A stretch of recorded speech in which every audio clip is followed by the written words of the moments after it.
करने का हमको क्या फल प्राप्त हुआ और क्या हमने इससे बदलाव कर लिया, कैसा बदलाव हम कर पाए। ये प्रश्न हमें खुद से करना चाहिए कि ये जो वर्ण व्यवस्था, जाति व्यवस्था हमने बनाई, जिसमें हमने जन्म के आधार पर यह तय कर दिया कि ये जो व्यक्ति है, ये किसके द्वारा, कुछ स्मृतियों के द्वारा ये सिद्ध किया गया। मैंने आपको पढ़ाया वेदों के बारे में। वेदों में मैंने बताया कि जब ऋग्वेद आपका सबसे प्राचीन कालीन वेद लिखा गया, तो उस समय जो आपकी जाति व्यवस्था थी वो जन्म के आधार पर ना होकर के कर्म के आधार पर थी।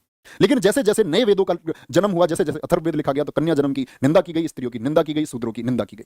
यानी मनुष्य को जो विकसित होना था, मनुष्य ने अपने विकास होने के बजाय खुद को एक गड्ढे में, एक नकारात्मकता के साथ में जोड़ना शुरू कर दिया और एक झूठे दंभ का खेल शुरू हुआ, जिस झूठे दंभ का सबसे बड़ा कारण हुए उस समय की सामंतवादी व्यवस्था, यानी उस समय के वो लोग जिनके हाथ में रिचुअल्स, रीति रिवाज थे, जिनको हम लोग ब्राह्मणों के नाम से भी जानते हैं। अंबेडकर जी का एक कथन था। अंबेडकर जी ने एक बात कही थी कि मैं ब्राह्मणों के खिलाफ नहीं हूं, लेकिन मैं उन कृतियों के खिलाफ हूं जो ब्राह्मणवाद का हिस्सा है, और उसी के चलते हुए ये खिलाफ हुए। बोले कि एक ही देश में पैदा हुए जन्म के आधार पर आपने एक बच्चे को कैसे दूर फेंक दिया, कैसे आपने किसी को अछूत की श्रेणी में डाल दिया। व्यक्ति का हमेशा बच्चे आधार होना चाहिए कर्म, जिसके नीच कर्म है वो निम्न वर्ग का व्यक्ति कहलाना चाहिए। और आप लोग क्या करते हैं, जो गलत तरीके से, गलत साधनों का प्रयोग करके धनवान बने हैं, आप लोग उनको अपने सिर पर बैठाते हैं, आप लोग उनकी इज्जत करते हैं। और एक साधारण व्यक्ति को आप उसके जन्म के आधार